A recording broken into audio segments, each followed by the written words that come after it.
4, 3, 2, 1. It's time to count down reality TV's most talked about moments with Amanda Bella.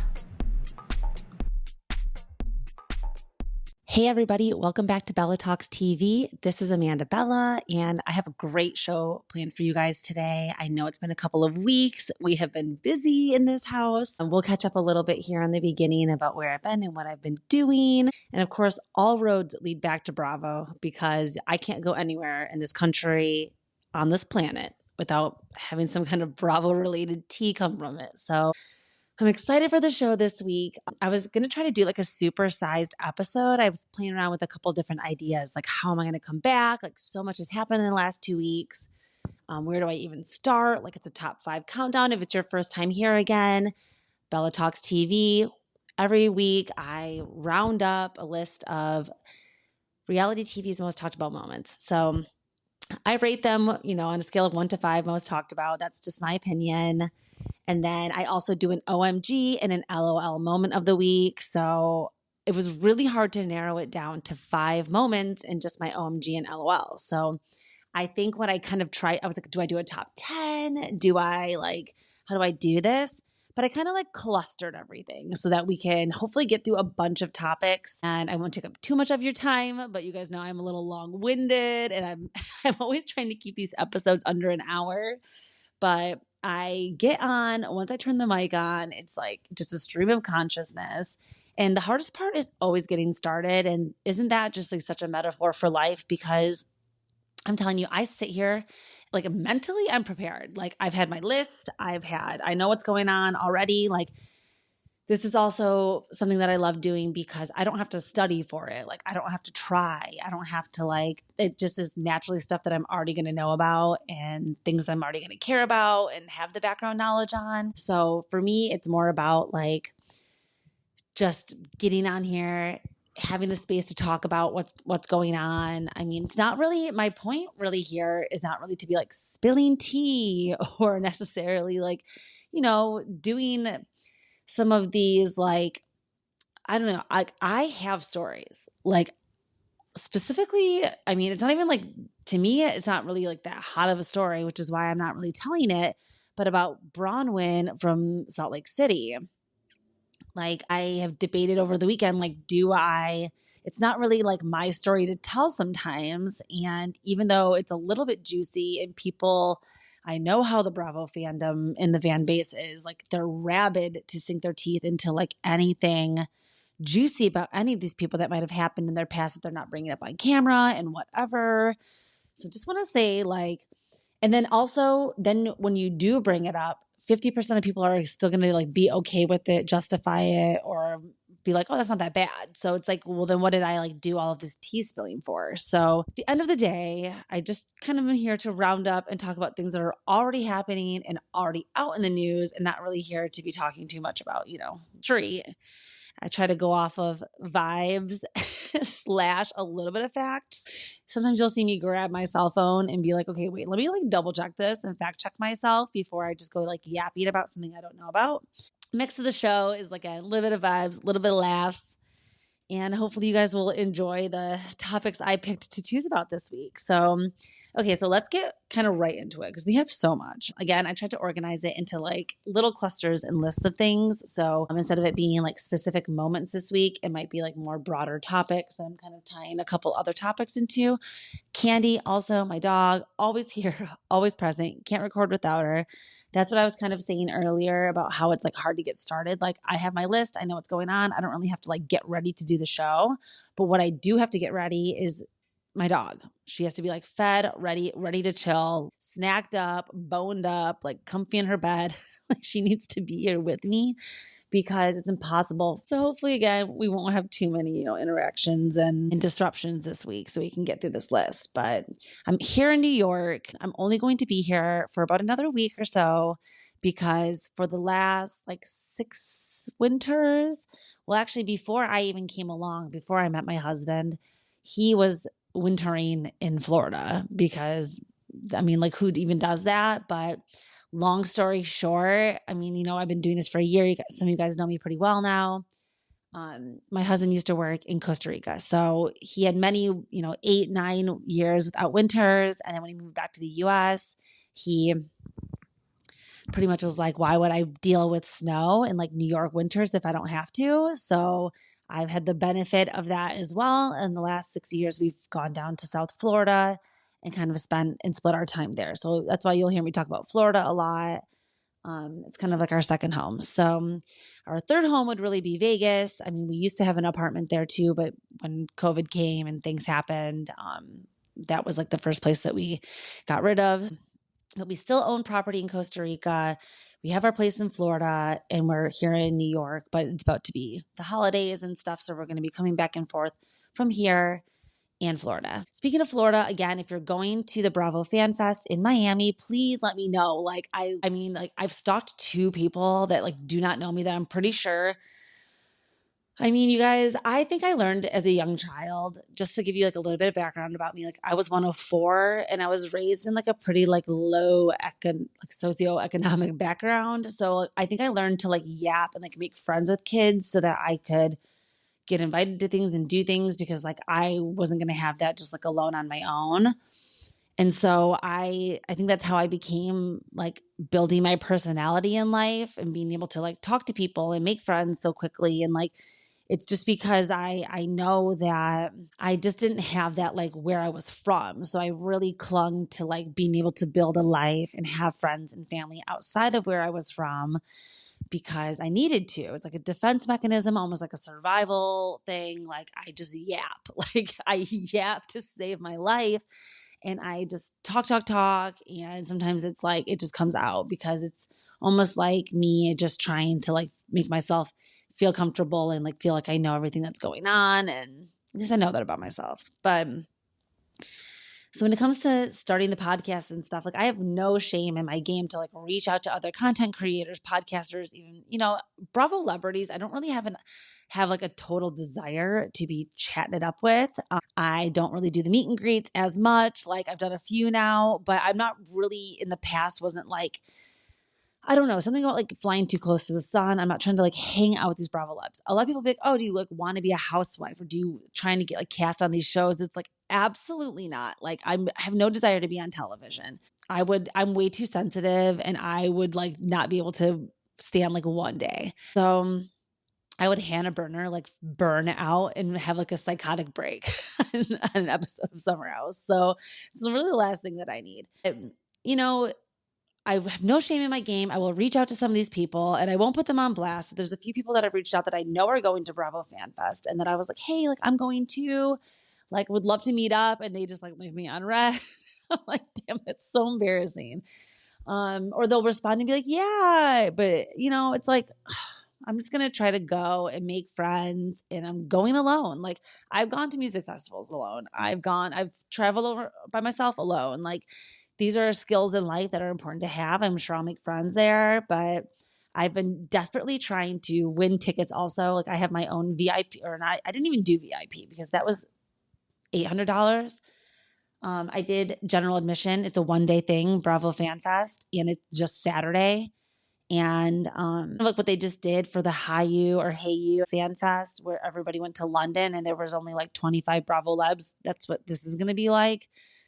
So I paid a lot of money and I'm going to this thing. Now, luckily, again, we like live down in Florida, so I'm not paying for hotel and stuff like that. I was already going to be paying for a flight.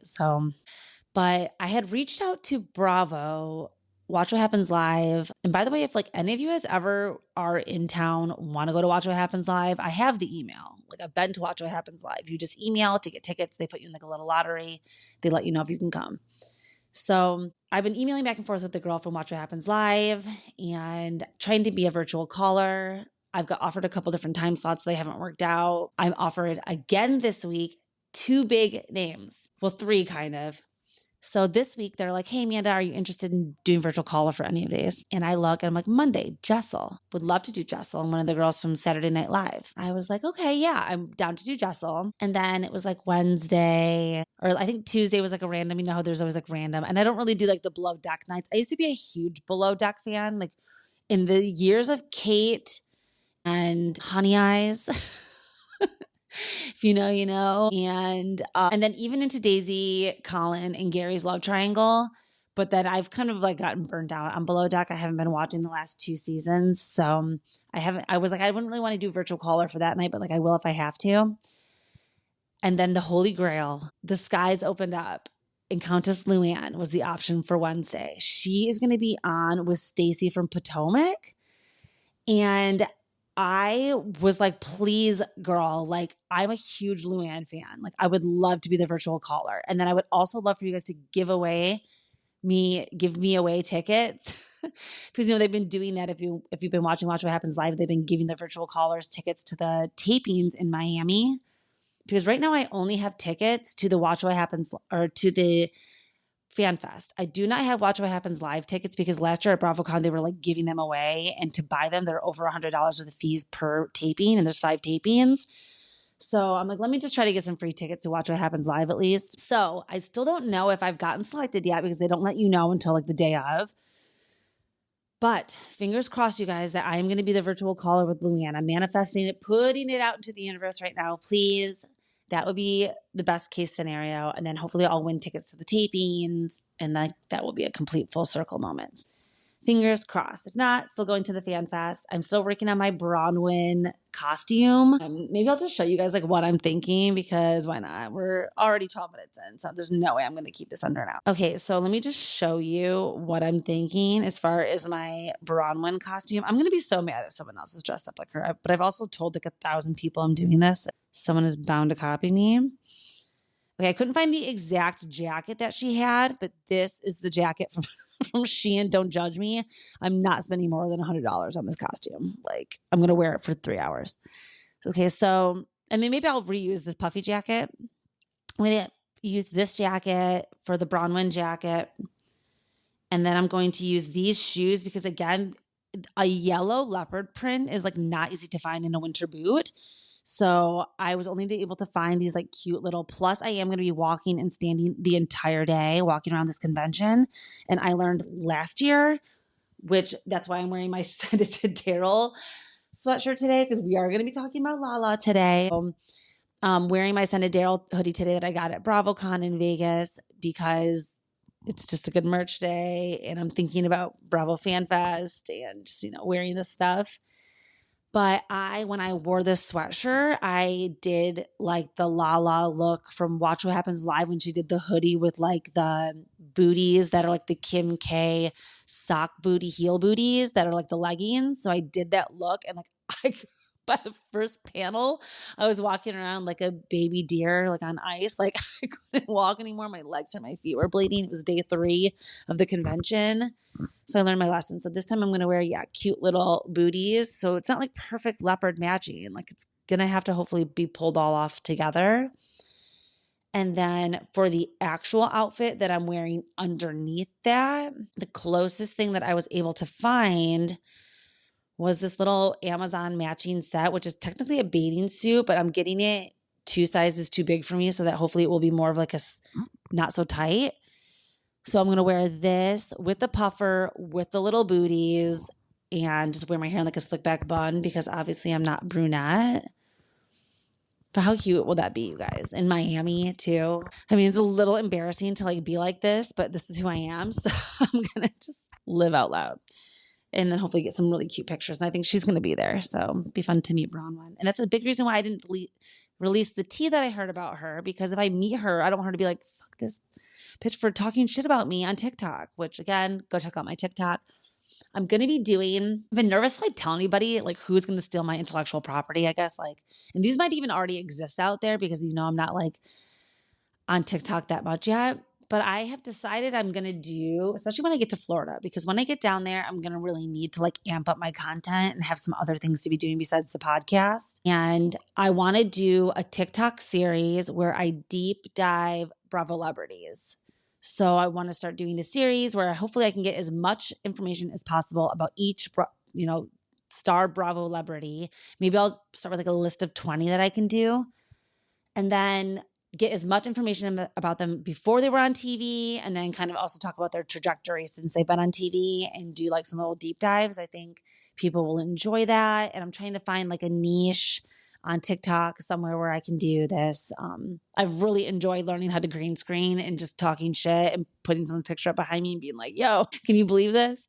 So I'm enjoying TikTok. But yeah, okay, so let's get into the show. I know I said going to get right into it. We're only 15 minutes. Not too bad. It's a pretty good intro, solid intro. Okay, so let's start the note on like a negative, the show on like a little bit of a negative thing. Give the bad news first and then give the good news afterwards. My OMG of the week, of the month, basically, because it is Domestic Violence Month and Awareness Month. And that is a cause that is very near and dear to me. I am a survivor of domestic violence. I luckily am somebody who I think why I hate characters like Shannon and some of these people that are like that victim mentality. I realize like that's not fair for me to be like, oh, why can't you be as strong as me? And like, why can't you heal as much as me? And like, this is what you should act like. I have had time is on my side because, I was, just to give you like, and if you don't, trigger warning, if you don't want to hear my story about this, you can fast forward to my LOL of the week, but I think it's important for you guys to get to know me as a person and why some of these things trigger me too, and these passions that I have, when it comes to some of these characters and representation on our reality TV shows. So I first was domestically abused in 2014 or so. Now it's going on a decade basically of when I first experienced like what it was like to be part of this like club. And, I had an awful ex that had substance abuse issues and would basically just like not allow me to be myself. And when I did, I would, he would retaliate, and it was just a really toxic relationship. But I was able to, both the strength of my friends and my family and myself, and honestly, I have to credit a lot to yoga, my career, throwing myself into that. Like I had a lot of different avenues I was able to throw myself into, learning to meditate, which is why I became a yoga teacher. Like all of these things really helped me like getting over that phase in my life, which, it's not a phase, it's like a scar that you wear forever. But that's why I was so triggered and so upset to see the video released of Shahs of Sunset star, which I say star because I really hate this guy so much. I don't even want to say that he's a star. Mike Shouhed. And if you guys remember, like if you are a Shahs of Sunset person, this isn't like that niche of a thing because they did have 10 or 11 seasons, I think. Like this was a huge show on Bravo and really took up a lot of our psyche and our energy for many years. Reza, MJ, Gigi, Mike, Shervin, even Tommy coming in, Adam when he got married to Reza. We had Asa, who was married to Jermaine Jackson. We have Jermaine Jackson Jr. This was like an extensive cast, and there was a lot. We have Bobby and Asifa, who was also a very toxic relationship. We had Lily Gleed with the lashes. Like this, I knew everything about this crew. Like the Shahs of Sunset meant a lot to me. And we are always talking about how we need representation on our screens. Like we don't want to just have white people. We don't want to just have white housewives. We want to have, and this was a really important to have Persians that are Muslims and Jews. And this was a very important show showing culture. And, unfortunately it went left. And a lot of it went left around the time that Mike Shouhed and Paulina. So Mike was actually married. He was a main character again of Shahs of Sunset. And he was always a douchebag. He was always talking down to the women. He was always just cycling through things, just being misogynistic. Like he was always, And he was kind of like his brothers are both doctors, I think. And like, he was like the black sheep of his family. But he would just always get away with stuff. And I just hate men like that. I hate anybody like that, but I hate awful people that think that they have riz and they can just like charm their way out of situations or pay their way out of situations. Like, trash. Very Diddy-like behavior, right? So when Diddy and Cassie, when that video got released, I never watched it. Personally, when I see a trigger warning, I know better not to watch. I know I don't want to see it. I don't want to hear it. I don't want to know. A still photo, okay, fine. But I don't want to watch a video. But there was something about this Mike Shouhed one where it's like when it came to Diddy, like I was never like a Diddy fan or whatever. Like, I don't know. Mike, like reality TV, you feel like these people are like your brothers. I've talked about my parasocial relationship with Jax Taylor being one of my brothers. Like, I just felt that way kind of about the guys on Shahs. And like, I just was like, I want to see what this sick fuck did. I actually wanted to see what he did to her because so many people were quick to say that Paulina had it coming, that she had like a mouth on her. Like, this is rhetoric that really floats around DV abusers and survivors. This idea that like we must have done something, or like, you know, that it goes both ways and stuff. Disgusting. And so I just feel like I just needed to see it for my own eyes, almost to be like, to sever the tie, for me to know that like, if this show reappears, if this man, like, I just needed to know. I needed to know. So I watched it. I watched a 2.5-minute video of Mike coming up to Paulina. I won't tell you guys, but just obviously, I mean, these are in the nursery. She has children, you know.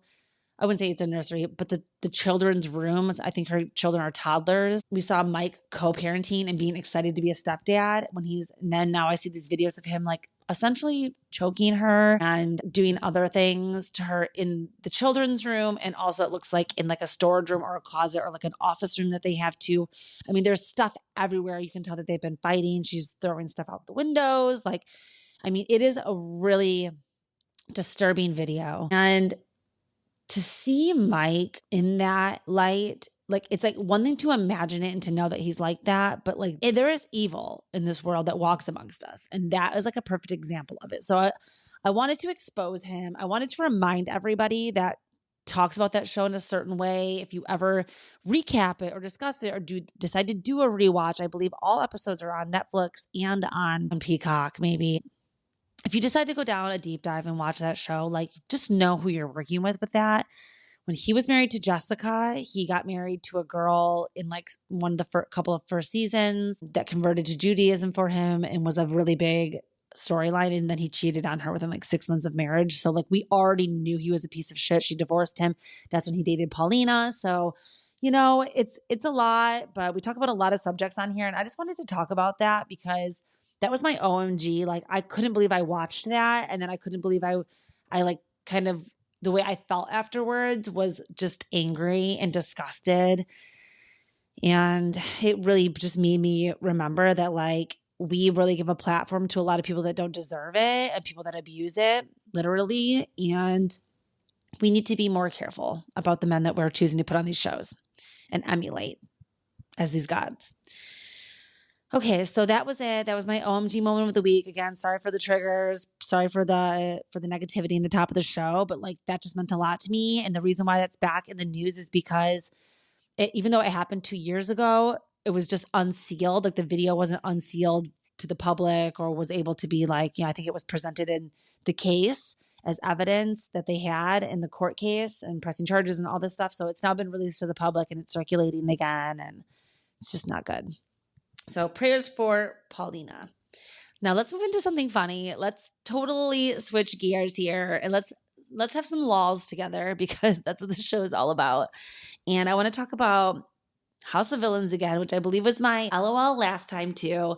I mean, it's a hard place to find to like put this show into the countdown because there are so many other things that are like more talked about than the House of Villains right now. That's kind of a very low level, you know, thing that's going on in the zeitgeist of reality TV right now. But I still think it's important to talk about because it is a show where we're bringing all of these iconic reality TV shows together, kind of like the GOAT. Like, the GOAT really got no play. I mean, Reza was on there. Like, there were tech from the real world was on there. I mean, I love these shows that put all of these like high profile reality TV stars together. So House of Villains is no different. And I was curious to watch Teresa again in this atmosphere without her minions, Jen, Jackie, all these people, Dolores even I would put there. Ugh, I just can't with her. I think Dolores, controversially, could possibly is probably one of the worst people in real life. I think that she probably secretly has some very, I don't know. I wouldn't be surprised, allegedly. So yeah, but I'm enjoying Teresa so far. I'm giving her a chance in this new atmosphere on House of Villains. This week, I mean, I got my satisfying moment. I got that moment that I just laughed, and then I rewinded and I watched it again. And then I know it's a good clip, and I take my phone out and I'm like videoing it on the iPad to like save it in my phone because I think it's so funny. And so on this latest, or not the latest episode, because now another one has came out, which we'll talk about that, I guess, while we're here. I'm not happy about it. But Teresa, it's the first challenge. They have the first, redemption challenge, and all of this stuff goes on. And Candy wins. And Larissa from 90 Day Fiancé is clearly becoming the one that's going to be the target to get voted out. It's between her and Victoria, Bachelor in Paradise. Victoria and Larissa are fighting a lot. And this is just giving Teresa a chance to just sit back. Like, she's not involved in the drama. It's great. Same with New York. They're like, great. Other bitches are fighting so that we don't have to have camera time and we don't have to bring drama. And Teresa's like, you know what I'm going to do for everyone tonight? I'm going to cook. I'm going to cook everybody like one of my favorite meals. And like, we're just going to have this family dinner. And so she cooks and everybody is served and they sit down. And Teresa's like, oh yeah, this is, it's such an easy meal. You just put it in the oven. It couldn't be easier to make. Like, I love making this for my daughters. And everyone is sitting there and they're taking a bite, but they're like letting it just sit in their mouth. And they're kind of just, and the food's in their mouth, but they're not chewing. And they're just, And I'm just like, oh my God, like what is going on? Like, is the food, did she prank them? Like, is something going on here?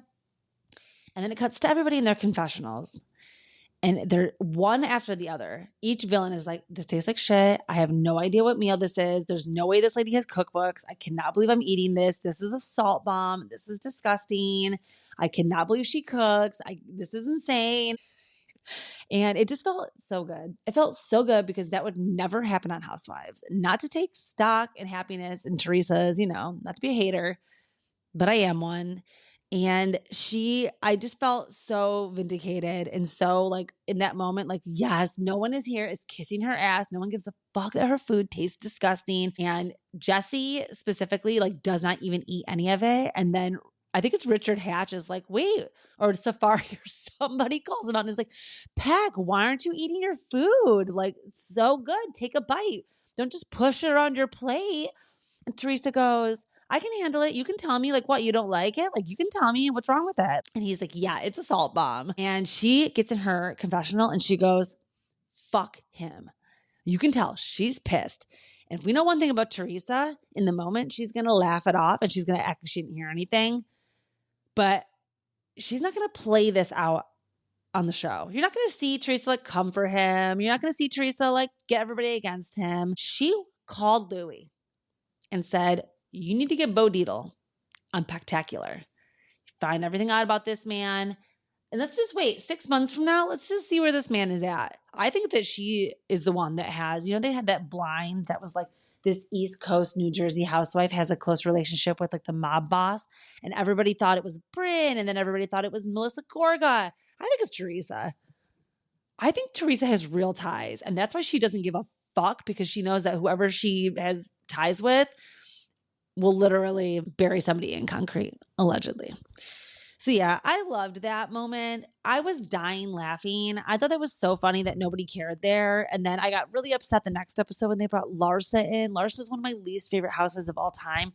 And the fact that they think they have a little friendship, which was actually really funny because when Larsa came in, Teresa was like, Larissa, and she said the wrong name. And it was perfect because Larsa was like, it's Larsa, honey. Yeah, they're really good friends. So, okay. That was my LOL moment of the week. A quick little thing just on top of that. Teresa was at a panel that she spoke at as a keynote speaker for some kind of event that was going on in Jersey somewhere. And they asked her a question about the future, I guess, of what's going on, maybe for business plans or what her next move is. I mean, potentially she's not coming back. Like, we're going to talk about Roan J rumors later. But if Teresa doesn't come back to Jersey, like, what is next for her? And she said that she's going to open a restaurant with Gia. So with that being said, with the latest comments about her food on House of Villains, okay. And I just don't like Gia. I don't want any more Gia. Okay. So yeah, my OMG and LOL moments of the week. So random. So many things going on. Like, would you eat at a restaurant that Gia and Teresa opened up? let's put in the comments what you think the name will be. What will the name be of this restaurant? I'm like, Teresa, Tree Fab. I don't know. We're going to have to see here. We're going to have to wait and see. So yeah, let's take a little break here and then we'll get into my top 5 countdown of the week. Okay, everybody, welcome back to Bella Talks TV. We're jumping now into my top 5 countdown, reality TV's most talked about moments of the week. So got a good little list here of stuff going on. Again, I'm going to be kind of skipping around from the last 2 weeks or so because a lot has happened and I want to make sure that I get all these opinions out and hopefully you guys will agree with some of them. Maybe you'll disagree a little bit. Let me know. And if I can at least get you to maybe think about a different perspective or consider that, there's a reason behind something that someone did something, then my job and my work here is done. So we're going to start number 5 with a very, very controversial topic that is not easy for a lot of people to talk about, but I feel somewhat qualified. So let's talk about Tamara saying that she's on the spectrum. Because again, if you guys don't know, I studied psychology in college. I do have a bachelor's in psychology. I mean, I'm not a psychologist or a psychiatrist. I do not have a master's in any type of therapeutic or cognitive, I have very low level base education. However, I have some awareness about this because I also have a family member that's on the spectrum, my brother Sam. And I have been very involved in his diagnosis process and his daily living habits. And, I want to start at the top of this saying that it's called a spectrum for a reason. It is a spectrum in the sense that there's a lot of nuance and there's a lot of gray area and there's a lot of layers and no 2 cases are truly the same, which is why things like sexuality are on a spectrum, right? Everybody's sexuality is their own journey. Everybody's religion and faith is a spectrum. That is their own journey to decide how much they believe in something and how much they don't and what they feel about it. Other things that are on a spectrum, intelligence. Intelligence is something that is on a spectrum that everybody has their own level of based on life experience, education, nature versus nurture, all kinds of different things. So you can see that it is not so easy in life to just say right, wrong, yes, no, this is true, this is false. It's not how it works. So the sooner that you're willing to accept that in life and that everybody is just having their own human experience, soul experience, whatever people want to call it, the sooner you're going to be able to live in peace because you're going to understand that what people do, what people think, it's their life and it doesn't really affect you unless you let it affect you or choose to get involved or try to change somebody or you try to change somebody to fit into what you think that they should be, the more miserable you're going to be. So learning to flow with how life is filled with lots of different people is a very important skill. So I'll get off my soapbox about that, but just try to have an open mind when you're thinking about what Tamara said. So I'll give a little bit of background about just what I know personally and then what I think she said. So Tamara went recently, okay, first of all, when we have a toxic Bravo celebrity, everybody's in the comments like this person needs therapy, this person needs help, like they need to go, like we're always begging for this, right? Like we want this to happen. One of the biggest complaints people have with Jax is that he every season would be like, I'm a work in progress. Same with Carl, right? I'm a work in progress. I'm Carl 2.0. Like I'm the new version, but they were never going to therapy. So it was just like words and then saying that they changed, which was not enough and not satisfactory for all of us to like accept. Now, Tamara realized this and was like, okay, I've been an asshole this year. I'm getting the feedback. I'm seeing it. I'm probably getting it from the network also. I'm sure my bosses aren't happy. Let me go to therapy. Let me try to do some work. But no, everyone's not happy with that because then as soon as she goes to therapy and her therapist tells her, hey, it looks like you're having some signs and symptoms of some of these traits of people that are on the autism spectrum. That is a very generalized, totally plausible, and I think true statement. She does exhibit some characteristics. I exhibit some characteristics at times. Everybody, I think, at some time, maybe shows some characteristics because, again, it is a spectrum. And I don't think there's a such thing as anyone being 0% on the spectrum. We all say things that we probably put our foot in our mouth. We all say things that are insensitive. Sometimes we don't have the amount of empathy that we need to have towards certain things. Look within. So with that being said, I do think, we all wanted to also blame the therapist. Like, the therapist is an idiot for telling. No, she's not. I think that there was just some truth to this. And again, the only problem in the part that I will criticize is that Tamara told us. She should have just said, hey, I'm going to therapy and like I'm learning some new things about myself that are very hard truths, but I'm going to continue to do the work and I'm going to report back like when I have more information. Done. Tamara was in my DMs yesterday. I don't usually go back and forth with the Bravo Lab. I sent her a message of support yesterday, because I do feel empathetic towards what she's going through, because I, again, will get to my brother. And she responded and she said, actually, let's look. It's just a very short little message because, and I was shocked to see that she did reply. She's here again. Okay, great. But here she is again, my friend. I love her. I said to her, okay, I replied to the story, which was Reality T posted. Opinion, the RHOC Tamara judge hate train has gone too far. This is by Daniel Falconer. So this article was put on reality TV and I reposted it and I said, don't listen to the haters, Tam. Energy, I learned this from a TikTok. This is inside my brain right now. Welcome to Bella Talks TV. I watched a TikTok yesterday of Brittany Wisniewski, who is Brittany from Love is Blind, who was Brittany and Leo, the art dealer, Brittany the blonde, that was with the baby voice. I love her. So she posted a TikTok that was like, energy can neither be, she was like looking down into the camera. Like, I love those TikToks. She's like, energy can neither be, let me see if I can do her impression. Energy can neither be destroyed or created. So all of the hate that I'm getting, no, I'm bad at impressions. So she's like, so all of this hate that I'm getting, like I'm choosing to harness it and manifest it into my own power that I'm going to use for a greater good.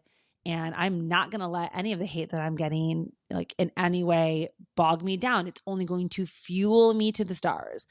And I was definitely feeling that for a moment. I was like, yeah, Brittany, you tell them, girl, you let the world know that like, you don't care what they think because you're right. Like that is a main key in life. Truly being a little bit delusional and not caring what people think, not doing harm to others and not using, that's like an example of using that power for evil. The power of confidence for good would be truly being able to just like ride through life and not spend time having anxiety about what other people are thinking about you creating your art or you creating your content or you saying your opinions. These are important things in life for you to be able to express yourself. So I told Tam, in the words of Brittany Wisniewski, that energy cannot be destroyed. So all of the hate coming to you can be harnessed and used for your benefit if you can use it and not let it control you, with the strong arm emojis. She replied, thank you. It's been tough for sure. Then I replied, yes, but you are the strongest. And I know you've got this. And I said, I was crying when you posted that clip of Miley Cyrus after the reunion, a perfect example of you reminding everybody to sit down and watch the show. If you guys don't remember, after the reunion was taped, in her stories the next morning, she posted that video of Miley Cyrus. I'm going to have to find it now. And she walks out on stage and she's like, they tried to kill me. She's like, those bitches tried to kill me. And she's like, but they were unsuccessful or whatever. I have to find it now.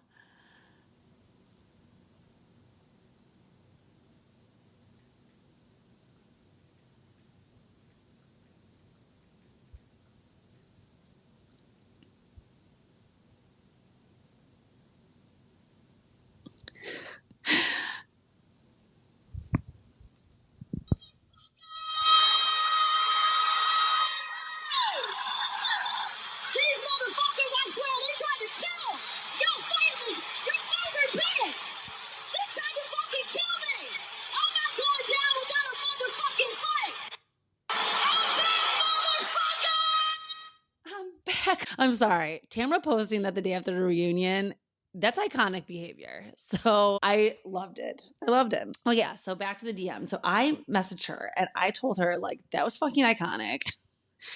She replied with two of the little smiling, laughing. She goes, I'm getting stronger, but this has been the worst season of hate. And I didn't even do anything that bad, with her palm face emoji. I agree, you guys. She really didn't do anything that bad. I posted, again, a really unhinged story where I was like, she hasn't done anything worse that was done on Jersey. And I like put in parentheses, like things that have gone on in Jersey. And then I was like, and she didn't do anything worse that happened in Dallas, like getting drunk. Like, do you guys remember Brandy Redmond going to the set of Dallas? Remember the show Dallas with J.R. Ewing? The set of Dallas, and they like stayed there on a cast trip, and then she got wasted and put an entire jar of salsa in one of the beds. This is like a historical landmark. Then the entire season got canceled after that. Like, if you think Tamra's any worse than Brandy Redmond posted that the day that she voted, this like she did early voting in Texas. She's like a huge MAGA person.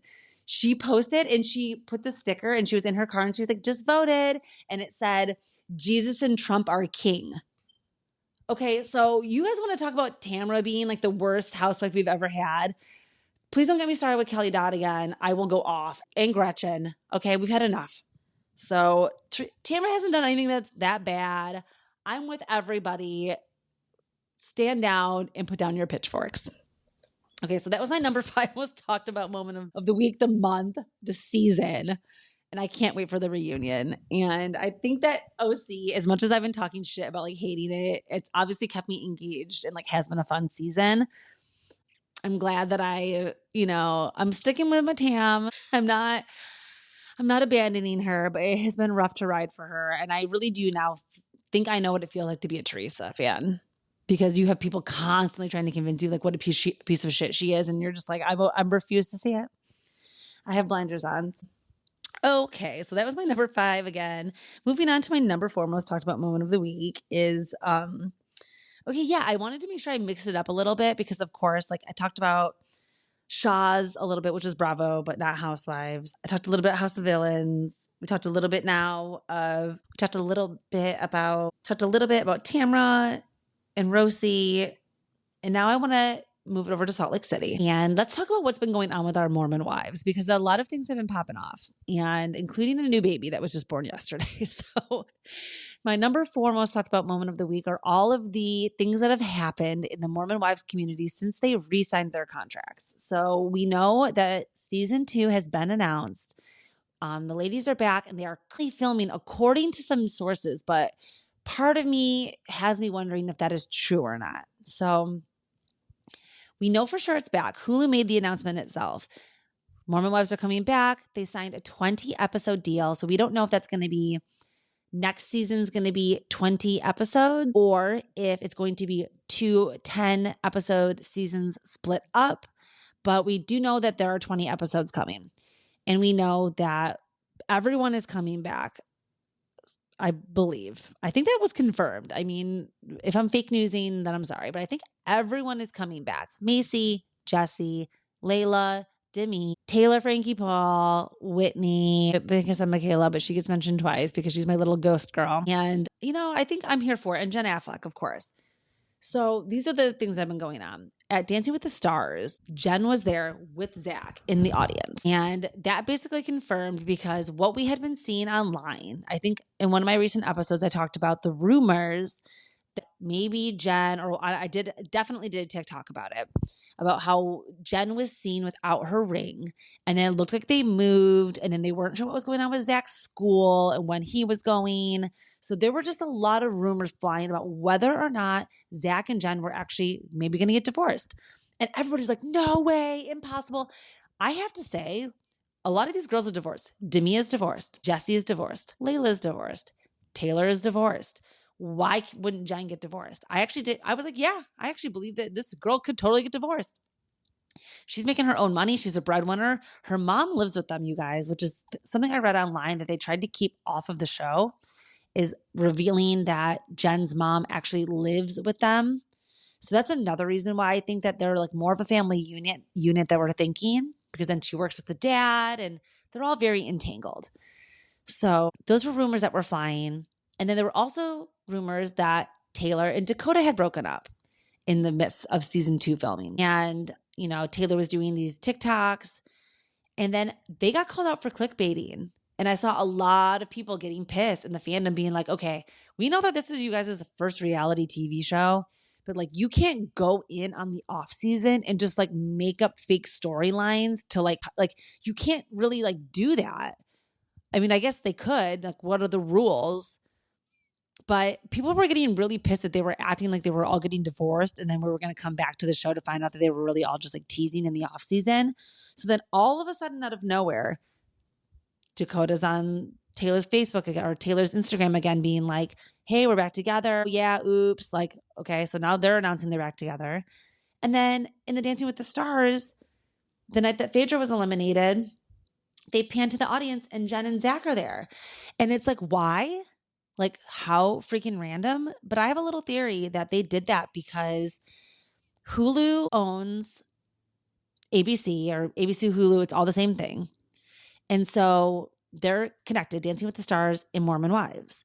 And I think when all this stuff started happening with Jen, like, and they found out that Jen was just teasing and like doing fake TikToks, acting like they were divorced, I think the producers were pissed and they were like, oh, no. Like, we're not going to do this because everyone's going to be so fucking pissed when this show airs and it's not like what they were expecting. So we need you to basically all announce that you guys are all still together. Well, how was Jen and Zach going to do that? Well, I think they had this bright idea that, hey, we'll have you guys be in the audience in Dancing with the Stars because that will also get like us clout. And then it will kind of tie it all in together. We're all like sister companies. So yeah, I think that they flew Jen and Zach to California to go do that. And maybe they also did like some content or some behind the scenes interviews or something, or some, you know, maybe they were doing something for the show. But I think that was definitely planned. It wasn't just like, oh, they're randomly there together. So I think there was like part of me that thought maybe Jen wasn't going to film this new season and that she was going to have quit and like moved with Zach to go to medical school or wherever he was going and whatever he was doing. Oops, hold on, because my dog is about to candy. Okay, she was wrapped up in the mic cord. So yeah, I don't know. I just didn't really think that was like, I was like, that cannot be random. So yeah, so I think they're all back together. I think they're all back filming. And I'm curious because obviously if they're all coming back, are they nervous that they're not going to have enough drama because they are all with their men still and they maybe are just like happy, or at least pretending to be? Or maybe they've gotten that whole thing of like, oh my God, we showed way too much in the first season and now they're all trying to like come up with fake storylines for season 2. Oh my God, no, we cannot let this happen. We cannot let this happen. Like, have we as a society just like outgrown reality TV where everyone just brings like fake storylines on now? Like, I can't do it. Can't do it. So, okay. That was my number 4 most talked about moment of the week. I'm not sure. I'm trying to think what other rumors were going on with Mormon Wives. Oh, Whitney had her baby. So yesterday, Whitney had her baby. She was waiting to find out the gender until birth. It was a little boy. She was going to name it Billy. Either way, girl or boy. I would have loved a little girl named Billie Jean. I think that would have been so cute. But it is a little boy, another Mormon man born into this world. I'm just kidding. God bless this baby, little Billie Jean. Whitney was doing TikToks in that labor bed up to the minute she gave birth. Just, she knows how to collect a check when it's time. So I hope that she gets lots of brand deals. And I think Whitney's going to come back and she's going to have her soft LALA'S season.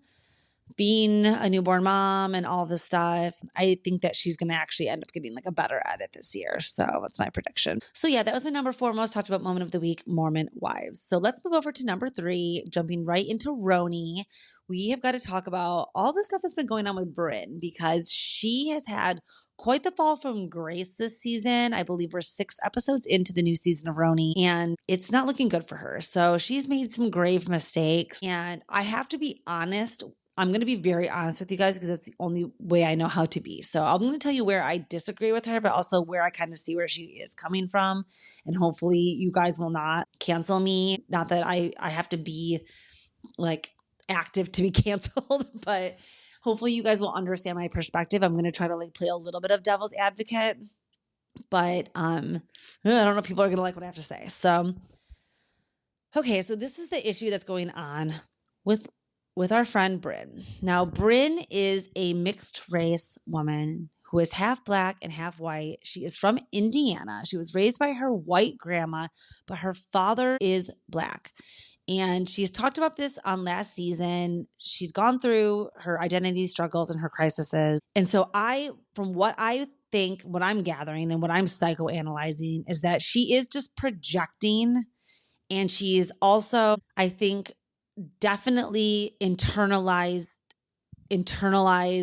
microaggression, misogyny that she is expressing here and projecting onto UbaH. I see it.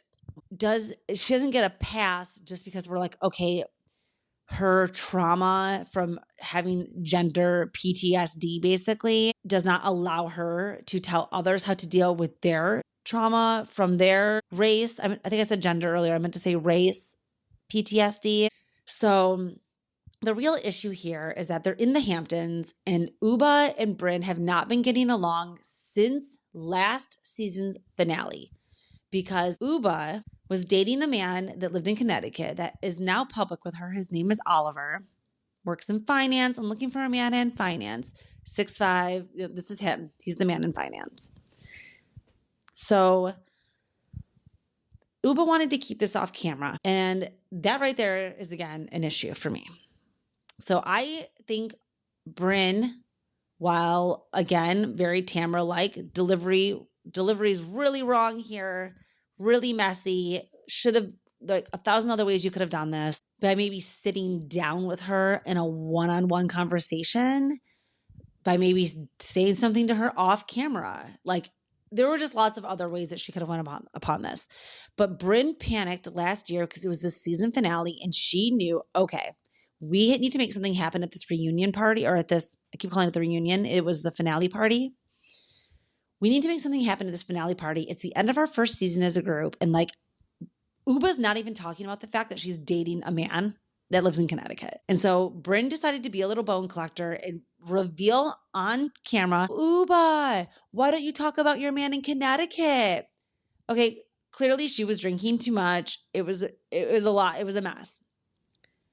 But do I think UbaH should have been bringing her real life onto the show if she wanted to make the show successful? Yes, I do. So I think both of them are wrong and both of them are right in that case. Now, the thing is that the feud now has gone into this new season, but cannot let go that Brynn did this last season, right? She's still mad. Now, I'm going to blame two people for this. I'm going to blame UbaH herself because, girl, you got to get over it. It's really not that big of a deal. You went public with him. He wasn't like married. I don't know what you were hiding anyway. Like, it's time to move forward. Number two, I'm going to blame the producers on this because the producers should have also been telling her this, like, hey, if we're going to give you an apple, which she was promoted from friend to housewife this season, hey, if you're going to be getting paid and being a full-time cast member, like, Oliver's not only going to be spoke about, he's going to need to film. So I think that they were like kissing her ass so much. And I think this has a lot to do with her being Chanel Ayan's cousin.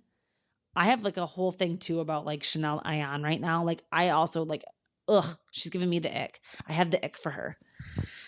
So there's something about these two that are they seem both like the type that if they were to be let go, that they would like play the race card. And okay, I'm sorry I said it out loud, but that's just like what I think that they would go on some kind of like reality. They would join Reality Reckoning with Bethany and try to be like, yeah, we weren't asked back or we were like singled out for being like, I just believe it. I'm sorry. They give like that Karen behavior. And if we can call white girls Karen, like why can't we say that they kind of act like Karens? Like UbaH's acting like a Karen this season where she's like not getting her way about her edit and all this stuff. And she's acting like this. I think that's how Chanel is as well. So, okay. That was my gripe with that. Now, again, I'm sorry if I said some things there that you guys don't agree with, but that is just my gut emotion about this. Now, with that being said, let's talk about where Brynn is wrong here, because Brynn is totally, like I said, I think that I'm going to generalize and I'm going to judge just a little bit here, that she is going on 40. And I think that she has dealt with a lot of insecurities. Again, daddy issues mixed with having some PTSD with probably being bullied and dealing with her biracial upbringing. I think that she unintentionally or subconsciously repressed her African American side and embraced her Caucasian side more often because she lived in Indiana. And since I'm also from the Midwest, I understand that there were no 100% Black people in my school growing up. There was one family of also mixed race like Brynn that were half Black, half white. So in my elementary school, and I was actually really good friends with them. They lived on the same block as me. And the dad, who was the Black father, and the mother, who was white in that family, the dad went on to become the mayor of my hometown. So I love that family. But I just want to say, I think that she didn't know that she was doing it, but like, hey, hindsight's 2020, and like, you're watching yourself on TV now. I hope that she's been able to grow and see that, like, yeah, she's definitely being micro, like she's acting like she's telling UbaH to like not act so Black, which I can't even, like, I'm really trying not to here, but she's trying to tell her not to act so, because I think that she told herself that growing up so that she could fit in better. And it's clear that she's projecting. And the one place again here that I will say, it doesn't excuse it, but I just see why she's acting like that. She's also very, very aware of the cameras. Brynn has been aware of the cameras since the second she got hired. This is a problem that I have with, I think, housewives that get cast that are not married and don't have kids, because their storyline is going to only be what the other women are doing. So they have to be that pawn and that character that is the bone collector and the messy one, and the basically sacrifices herself because she doesn't have a family to embarrass, or like family drama to bring up, or like secrets. Like, she's not dealing with the same stakes as somebody who has a husband and children on the show do. It's just facts. So that's why I don't like when people are like, oh, Lindsay Hubbard, or, well, I guess she's about to have a kid, but, or Paige, or whoever, like, that are going to be housewives. It's like, I don't think that Bravo celebrities that are on these other shows can just automatically be housewives, because like, they don't have the life experience and the stakes that the housewives have. A 60-year-old Karen Huger cannot be compared to a 30-year-old Paige DeSorbo. It's impossible. Just have to say that too. But with Brynn and UbaH, I think the main thing that people are really upset about is the comment that Brynn said that Oliver is not going to want to marry UbaH if she keeps being the role of the angry Black girl. And so I'm going to tread lightly here, because I don't like UbaH's behavior. So it's not because she's Black, but it is because this is why people get the stereotype. Oh God, I'm already fucking this up. I want to say, because it's not true. She is way more dynamic than that, and has way more sides, and does not approach life like that. And I do believe that she is fun. I posted a clip to my Instagram last year that I was obsessed with, which was UbaH in the spinny donut wheels on the ice in Rockefeller Plaza last year, when she was like with Aaron, I think. And she was like, whoa, like spinning and just like childlike, like loving life. And I'm like, this is the UbaH that I want to see every single episode. That's just like having fun, getting into the mix, like is a little bit messy, but like can still turn it off and like doesn't take things so personally. So again, I please God, like, please you guys, I'm serious. Like, I just want to say, it doesn't help. It just doesn't help. And if I would love her, is it pandering though, if I say, like, show us that you are more dynamic than that. I don't know. I'm trying to sit here and really think about this. I'll have to edit this down, but I'm thinking really the problem is that in an alternate universe, Brynn would sit down with UbaH and apologize. But the problem that Sai and Jenna had when they sat down at their little sit down, because remember, they were also having issues. They sat down, they had the balls to sit down and be like, hey, I talked shit and I wasn't your biggest fan last season, but like, let's bury the hatchet. And we're not getting that from Brynn and UbaH.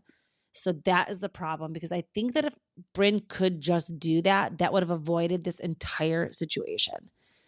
But you can't put the genie back in the bottle. So she's going to have to now swim upstream to get back into some kind of atmosphere where she's actually able to be somebody of, substance on this show again and not just be known as like the racist girl. I feel bad for Brynn. I was not really her biggest fan, but I didn't hate her before. But obviously now things have kind of taken a turn for the worst. So we're going to have to just see how she digs herself out of this. Now, Jessel was at the Hey You Fan Fest this weekend over in London. And she said that filming was cut short this season because on the final cast trip, 2 people had to be separated. Somebody was sent home on a plane and another person was sent to a hotel. I mean, all roads lead to the fact that Brynn and UbaH are these 2. And we also get the biggest hint, which was in the beginning of the season. Before they even do the first episode, they cut to them doing their title card photo shoot. And these 2 are still rabid for each other. So Bravo's going to have to go one of 2 ways with this. At the reunion, it's going to be just like they said at Potomac. Either you apologize here today and it's dead, or you're getting fired. Candace, she couldn't apologize and she couldn't do it. She couldn't swallow her pride. She gone.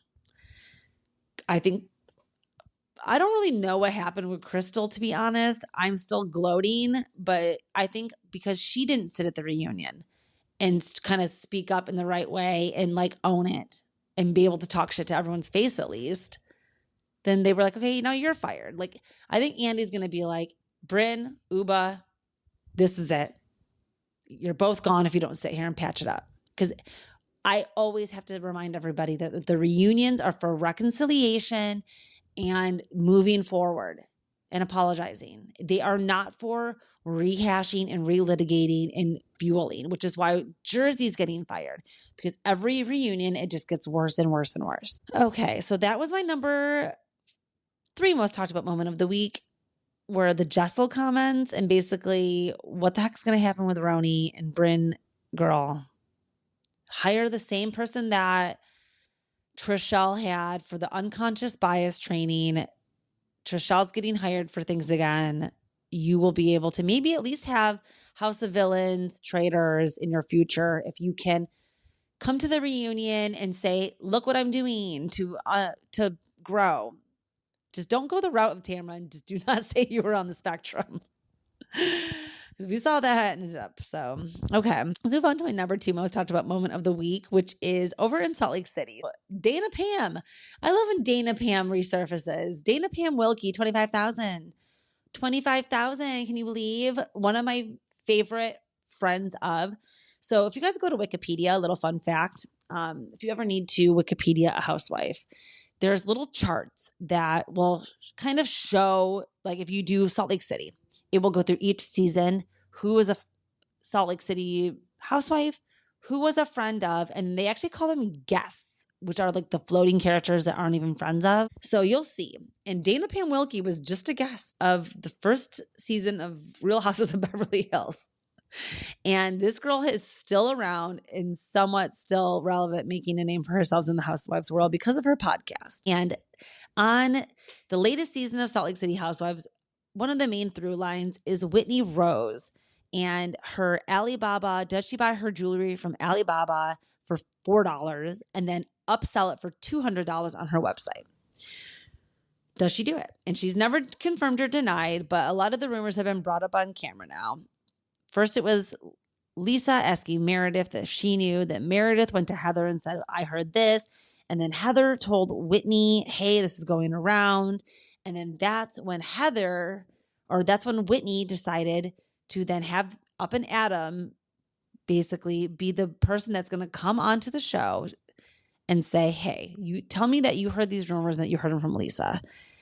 Now, Dana Pam went on her podcast and was like, this is so bogus. This is not true because I am the one that Adam asked. Adam DM'd me and was like, hey, who did you get these rumors from? And she heard it from Heather, not from Lisa. So she's like, I love how Adam comes on screen and is like, oh yeah, it must be a person with a tequila brand, when really it was Heather that told Dana Pam and or leaked it and or sent a thing. It was Heather. So Mary this season is really calling out Heather for being a liar and leaving a trail of little things. And Mary, she's got that Jesus brain. She's got that prophecy brain. She's seeing the situation here and she's calling out Heather, and it's really, really good. Mary, like I said, it physically pains me to admit that I'm enjoying Mary, but I am. And I think that she is really coming this season and calling it like she sees it, which is with Heather. And so currently Heather and Whitney are in Australia together when all of this came out. So I'm really curious. Like, they must have obviously either planned this together from the very beginning. Like, Whitney either planned, hey, I am going to either, okay, there's two different routes. If Whitney created her own storyline where she actually bought something from Alibaba, sold it on Prism, took the pictures herself, made the post herself on a Finsta, sent it to Heather, but told Heather, I'm going to send you this. Then you're going to send it to Dana Pam. All of this is possibility number one. Possibility number two, Whitney is selling Alibaba stuff. A real person, or Heather herself, or one of Heather's friends, or Heather's hair girl who was involved in Reality Von Teese, who I can't remember her name now, but who was Monica's friend that was doing it with her. That girl, the hair girl.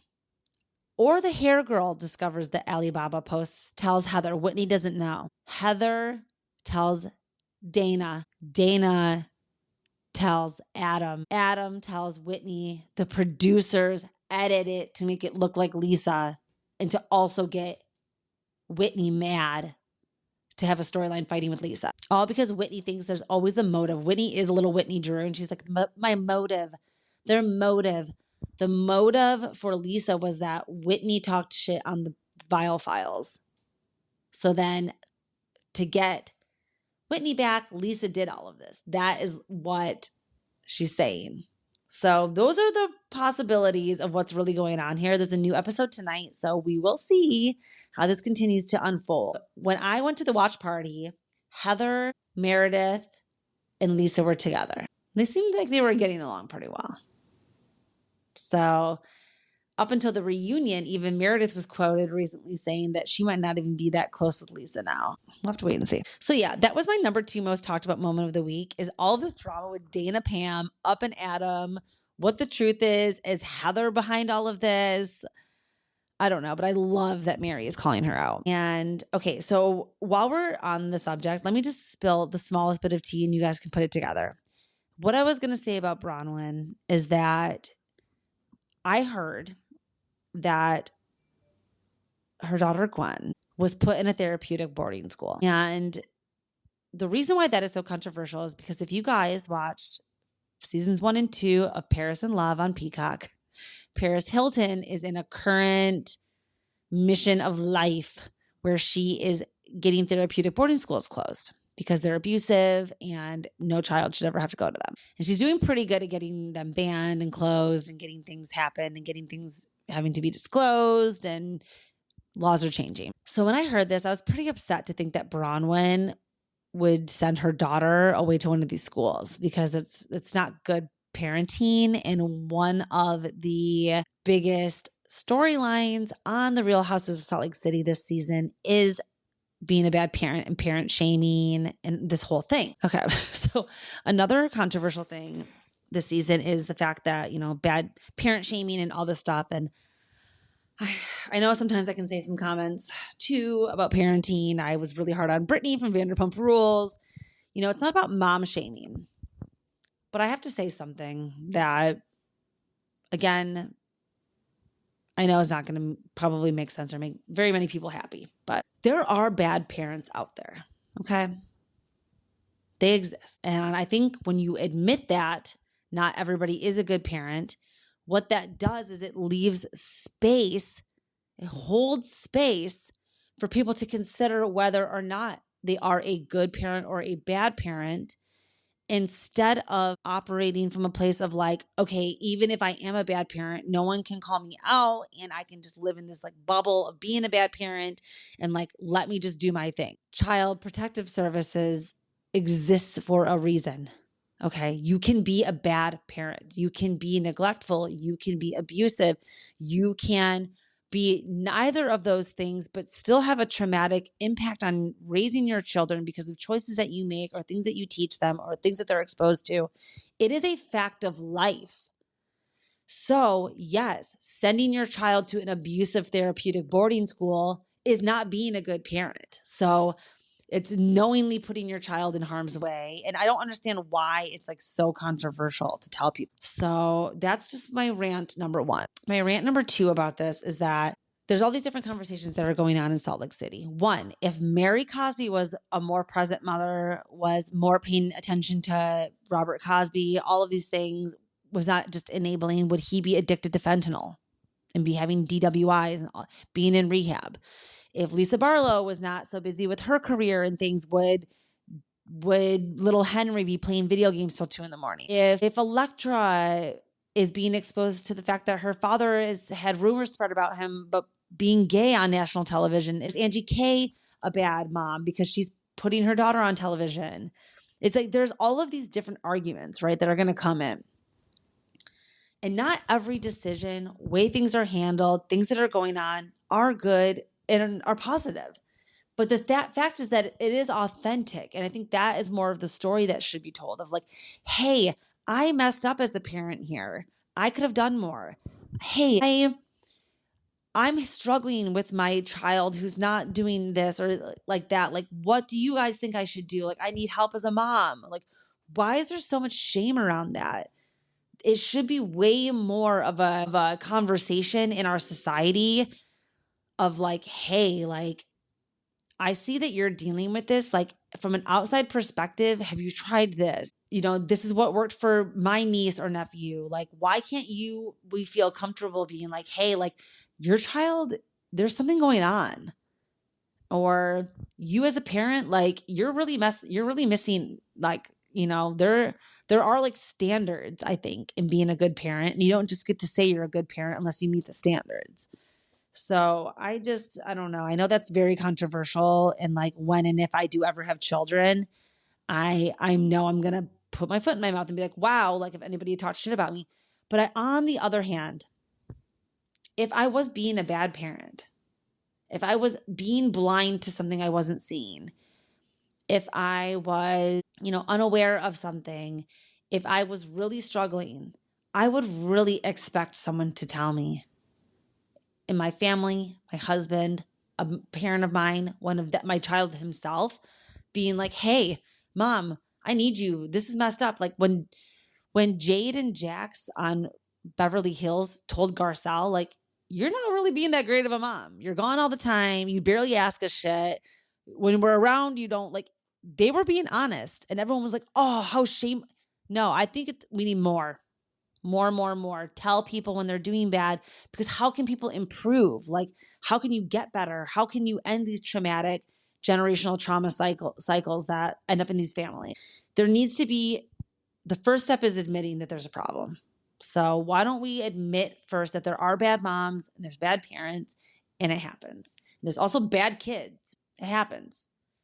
We got to admit it, because then it's like, yeah, I got a problem here. And I'm doing everything I can to fix it, instead of burying your head in the sand, pretending it doesn't happen, pretending people are just being haters. That's awful. So all of that has been a problem for me.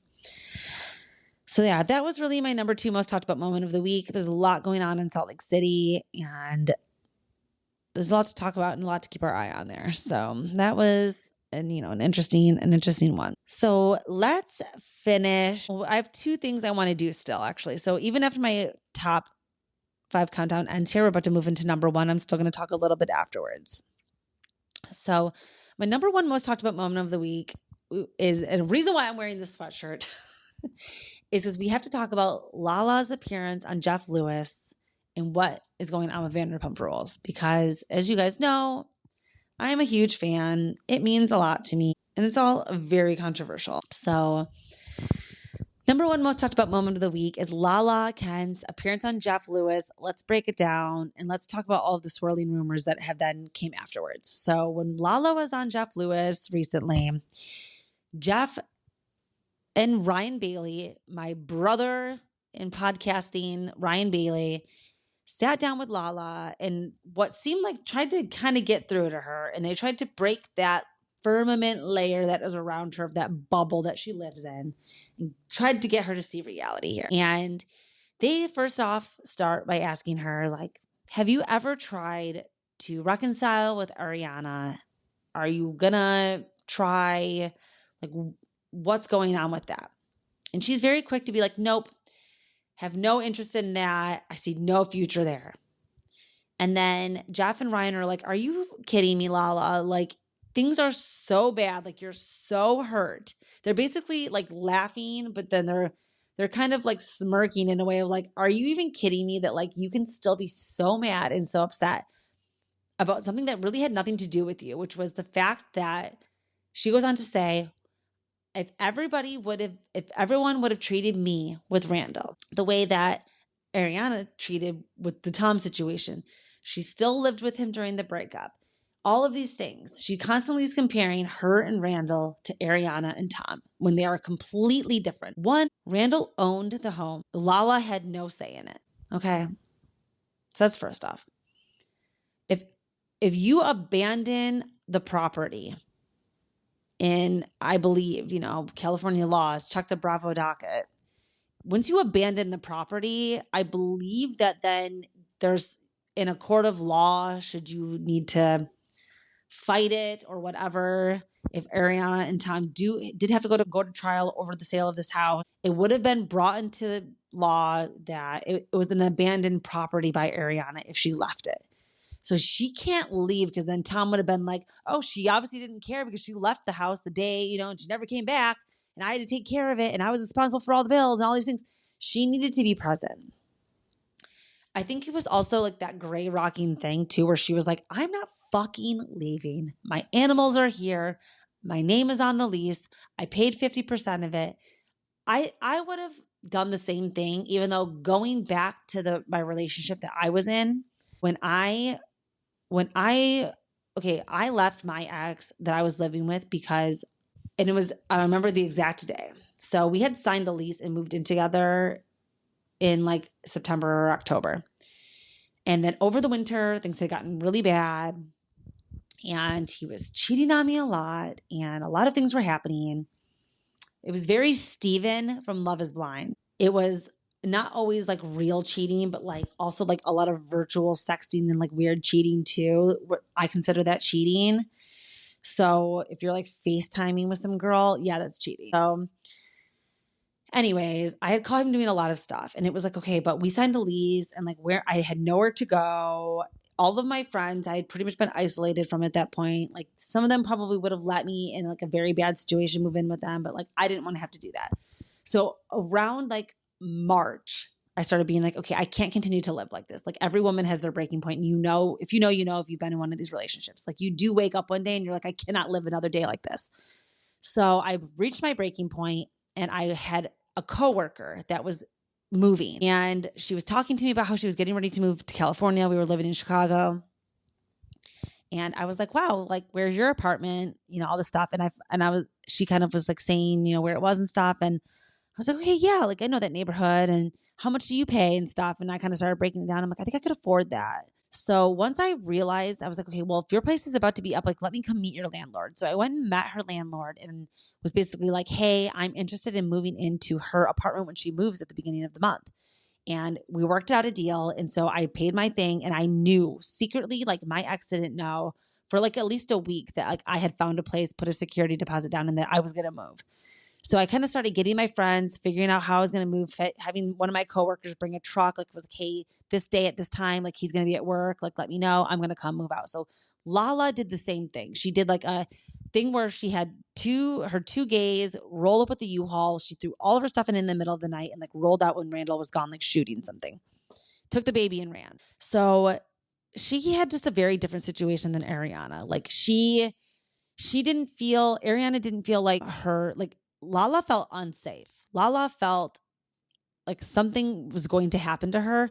Ariana never said that she had felt like she was in any physical danger. She just felt like, yeah, he doesn't want to see my face too fucking bad. I'm not leaving my house. So she pretty much thought it was like better to stay and torture him, which I kind of agreed with, because she wasn't in some situation where she was like going to be physically harmed or like felt truly unsafe, like something would happen to her, which is like how I felt. Like I made a real plan to escape because I felt like I didn't know what would happen to me if I confronted him and told him I was leaving, because that would have been worse. Where Ariana was like, he's not going to do anything to me. I'll fucking make him wait until I leave. So they are just two very different situations, Lala.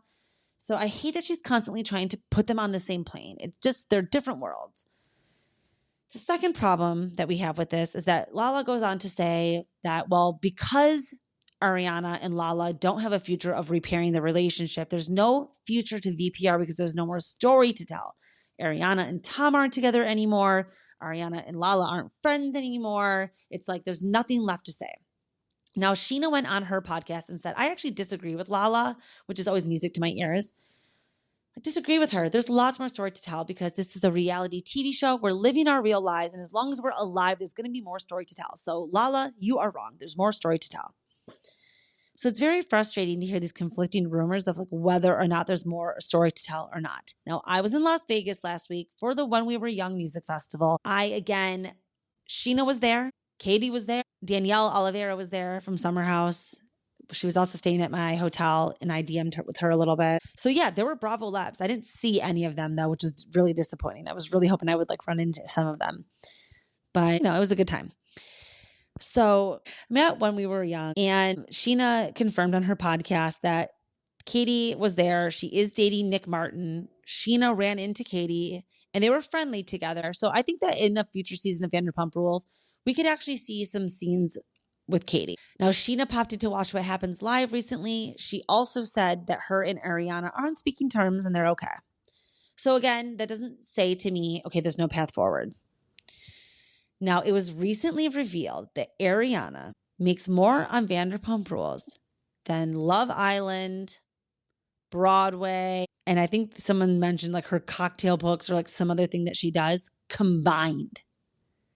VPR's paycheck is bigger than all of her other things combined. Now, I don't know how true this is, but I thought that Bravo Housewives capped at $500,000 a season. So is Ariana the highest paid Bravo celebrity in all Bravo history? Because they're basically, from what I heard, there's absolutely no way she's not returning because the paycheck is so good. So this leads me to believe that this next season will be the last because, again, we also know that that's not sustainable. It's like they're going to pay her a shit ton for this next season to come back. These are my predictions, you guys. Here they come. My prediction is Lala is out. She will only be on season 2 of The Valley. Coming back to VPR, we will have Ariana and Tom both, and we will get scenes of them filming together. Because I think she's so happy. She's so moved on. She's getting paid so much. I do think that now that it's healed, we're going to get it. Schwartz is living with Sandoval. The house is up for sale. Wait.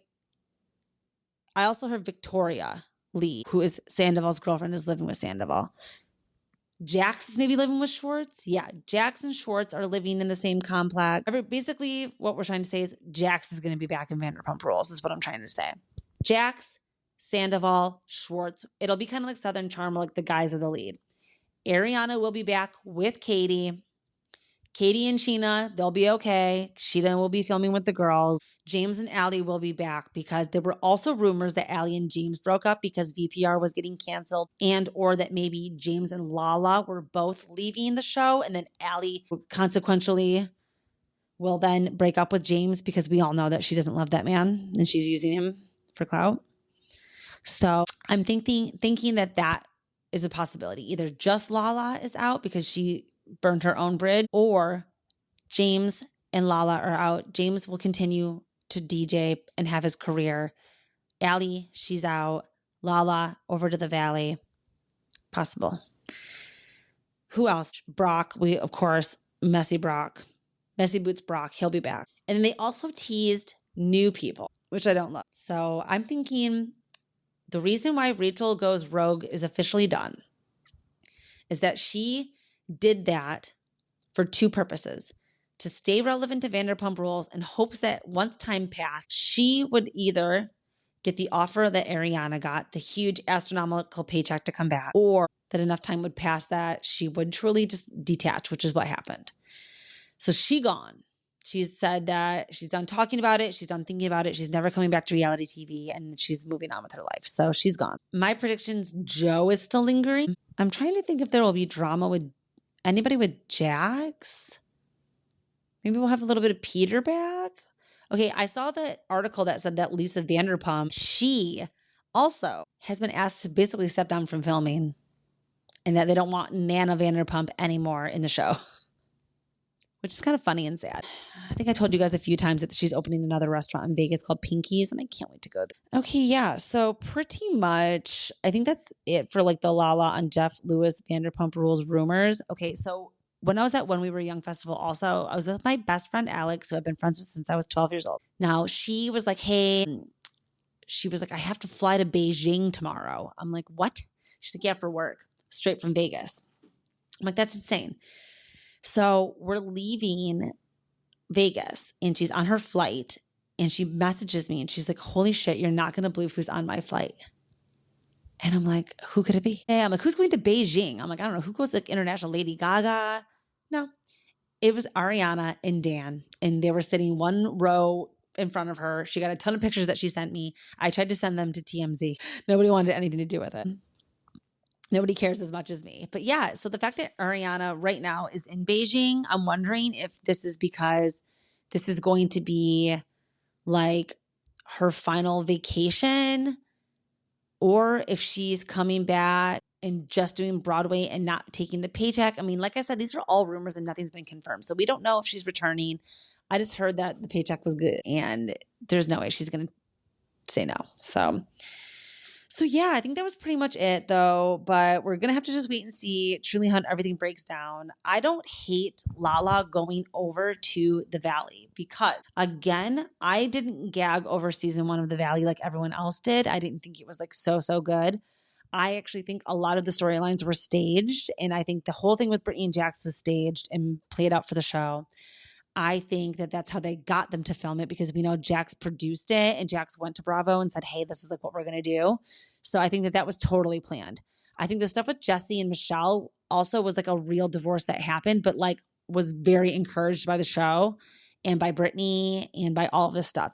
Michelle also was on like Selling Sunset a little bit and like the $1 Million Listing LA. Like this bitch wants to be on TV.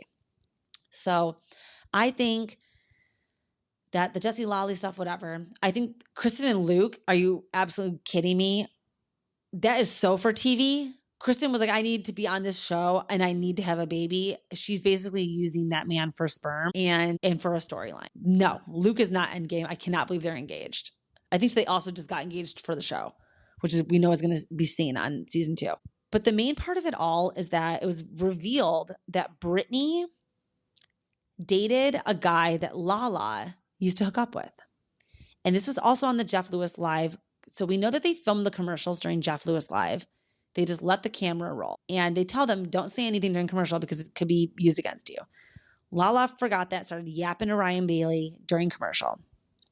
Because Ryan was like asking about the Valley and basically being like, what's going on? And Lala goes on to say, well, I didn't know that Brittany had been hooking up with Julian behind my back until Jax texted me and said, hey, did you know all along that Brittany and Julian were hooking up? So we find out that Brittany and Julian had basically, I mean, whether Brittany and Jax were actually separated already, it does seem like they were, but she still didn't disclose, and she didn't have to, but she didn't disclose to Jax or Lala that she had been hooking up with Julian. Julian was somebody that Lala, apparently she considered dating him seriously, but then did a background check on him and found some dirt on him.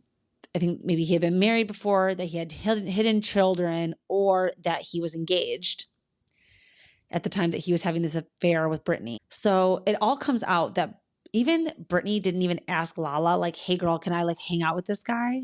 Or would you mind or whatever? And that to me, again, just shows how down low and dirty Brittany is.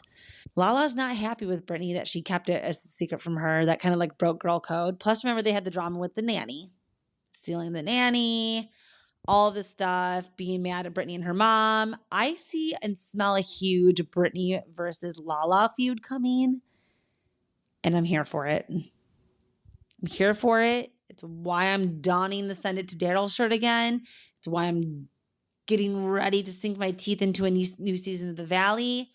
And I'm willing to accept this new thing. If Lala's off Vanderpump and she's just on The Valley, okay, we're cooking with gas again. So yeah, that was really the number one most talked about moment of the week. All the rumors about Lala, all the things going on with Vanderpump. We're going to have to wait and see what happens. Cameras are going to be expected to be picking up soon. So we'll have to see when Lala and Dan return from China and what's happening. We're just going to have to wait and see now. There are a bunch of things I did not get to this week.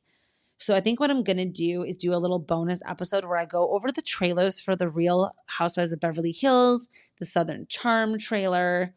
I really want to talk about some of that stuff because there's just a lot going on with that. And I'm just looking at my list here. I mean, Lindsay had her baby shower. There are the Real Houses of Dubai rumors about that being canceled. And then Chanel going on Twitter and being like, no, don't cancel us. Like, we just need to get rid of Brooks. Like, she's the problem. And really, now that I know that Chanel is such like a big tree hugger and like hates Melissa Gorga and like wants her to die, I'm like really not into her so much anymore. I didn't talk about the Golden Bachelorette, which the Golden Bachelorette, Mark, who is Kelsey's dad, is now rumored to be dating Deb Scott, who is Nathan Scott's mom on One Tree Hill. I didn't get to talk about Brandy's comments on Caroline Manzo. Caroline Manzo, Brandy said that she was like, just come out already, girl, and just tell everybody that you liked it when I was with you in the bathroom. The sooner you come out, the more your family will accept you, and like all these rainbow flags.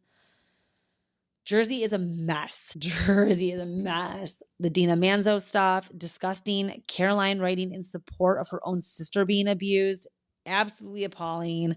Kim D saying the future of Roan J is bad, which I think means that Teresa's being let go. Jen Aiden is being let go. Andy said that thing where he said he wished her well.